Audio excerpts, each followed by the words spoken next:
اللهم لك الحمد. Quand la nouvelle de la mort du prophète sallallahu alayhi wa sallam fut annoncée, Omar ibn Khattab radiallahu anhu se leva et dit: Par Allah, le messager d'Allah n'est pas mort. Par celui qui détient mon âme, Allah va le ressusciter. Et s'il est mort, alors qu'il coupe les mains et les pieds de ceux qui, parmi les hypocrites, essaieront de semer la division entre nous.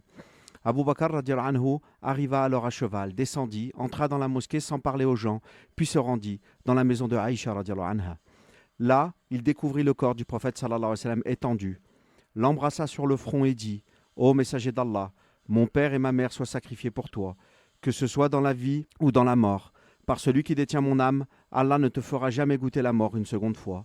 Puis il sortit et dit: Ô vous qui jurez par vos serments, asseyez-vous. Mais Omar, qui était dans la mosquée, refusa de s'asseoir. Les gens se tournèrent alors vers Abu Bakr, laissant Omar de côté. Quand Abu Bakr prit la parole, il loua Allah et fit son éloge, puis prononça un discours dans lequel il dit: Quiconque adore Mohammed doit savoir que Mohammed est mort, mais quiconque adore Allah doit savoir qu'Allah est vivant et ne meurt jamais. Ensuite, il récita le verset: Innaka mayyitun wa innahum mayyitun. En vérité, tu mourras et ils mourront eux aussi.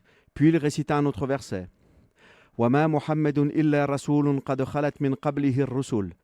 أفإن مات أو قتل انقلبتم على أعقابكم ومن ينقلب على عقبيه فلن يضر الله شيئا.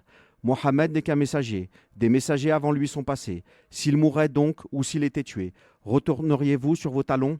Quiconque retourne sur ses talons ne nuira en rien à Allah. Les gens pleuraient, désormais convaincus de la réalité de la mort du prophète sallallahu alayhi wa sallam. Omar radiallahu anhu dit: Par Allah, c'est seulement quand j'ai entendu Abu Bakr réciter ces versets que j'ai senti un poids immense sur mes jambes et que je suis tombé à terre. À ce moment, j'ai su que le prophète sallallahu alayhi wa sallam était vraiment mort.